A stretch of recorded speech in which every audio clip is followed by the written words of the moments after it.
আপনি একটা আয়নার সামনে দাঁড়াইছেন, আপনি আয়নার দুই হাত সামনে দাঁড়ান, আপনি দেখবেন আয়না থেকে দুই হাত দূরে অবজেক্টটা। আপনি একটু কাছে আসেন, দেখবেন অবজেক্ট একটু কাছে আসতেছে। আপনি আরেকটু কাছে আসেন, দেখবেন অবজেক্ট আরো কাছে আসতেছে। আপনি আরেকটু কাছে আসেন, দেখবেন অবজেক্ট আরো কাছে আসতেছে। এইভাবে কাছে যেতে যেতে যেতে কখনো কি আয়না থেকে অবজেক্টটা ধপ করে বের হয়ে বাইরে চলে আসতে পারবে? ভয় পান না আবার। তার মানে অবজেক্ট, আয়নার ভেতর থাকা অবজেক্ট কখনোই, ওটা প্রতিফলিত জিনিস, ওটা কখনোই আয়না থেকে বের হয়ে সাবজেক্টের জায়গায় বসতে পারবে না। A few moments ago, he killed himself।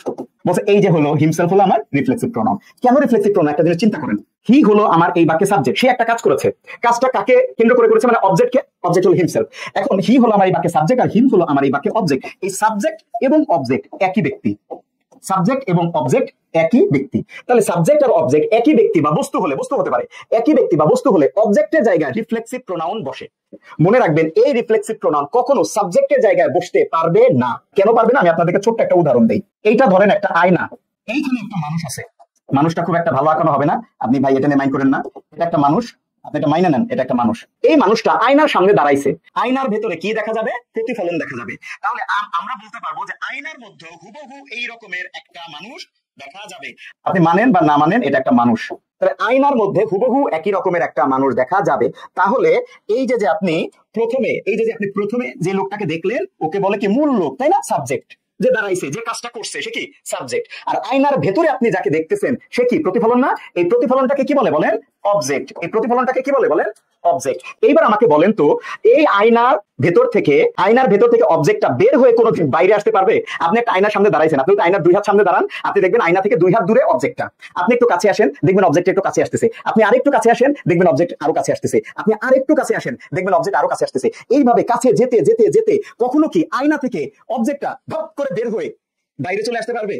পারবে না, তাই না? তার মানে অবজেক্ট, আয়নার ভেতর থাকা অবজেক্ট কখনোই, ওটা প্রতিফলিত জিনিস, ওটা কখনোই আয়না থেকে বের হয়ে সাবজেক্টের জায়গায় বসতে পারবে না। এই জন্য রিফ্লেক্সিভ প্রোনাউন কখনো বাক্যের শুরুতে বসতে পারে না, মানে সাবজেক্টের জায়গায় বসতে পারে না। এবার আপনি বলতে পারেন যে ভাইয়া রিফ্লেক্সিভ প্রোনাউন বাক্যের শুরুতে বসতে পারে না, খুবই ভালো কথা।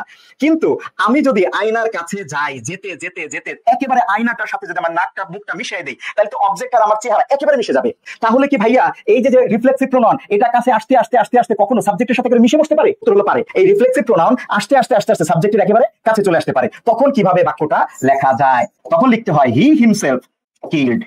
এই দুটো বাক্যের অর্থ কিন্তু ভাইয়া ভিন্ন। রিফ্লেক্সিভ প্রোনাউন যেতে যেতে যেতে যেতে একেবারে সাবজেক্টের কাছে চলে আসছে। সাবজেক্টের কোথায় চলে আসছে বলে? সাবজেক্টের একেবারে কাছে চলে আসছে। এক নম্বর বাক্যটার অর্থ হলো হি কিল্ড হিমসেলফ, সে নিজেকে হত্যা করেছে। আর দুই নম্বর বাক্য যেখানে হিমসেলফটা সাবজেক্টের একেবারে কাছে চলে আসছে, হ্যাঁ, রিফ্লেক্সিভ প্রোনাউনটা একেবারে সাবজেক্টের কাছে চলে আসছে। এই দুই নম্বর বাক্যের অর্থ হলো সে নিজে হত্যা করেছে, সে নিজে হত্যা করেছে, হয়তোবা অন্য কাউকে, হয়তোবা না, অবশ্যই অন্য কাউকে। রিফ্লেক্সিভ প্রোনাউন যখন সাবজেক্টের কাছাকাছি চলে আসে তখন এটাকে আর রিফ্লেক্সিভ প্রোনাউন বলে না, তখন এটাকে বলে এমফ্যাটিক প্রোনাউন। তখন এটাকে কি বলে?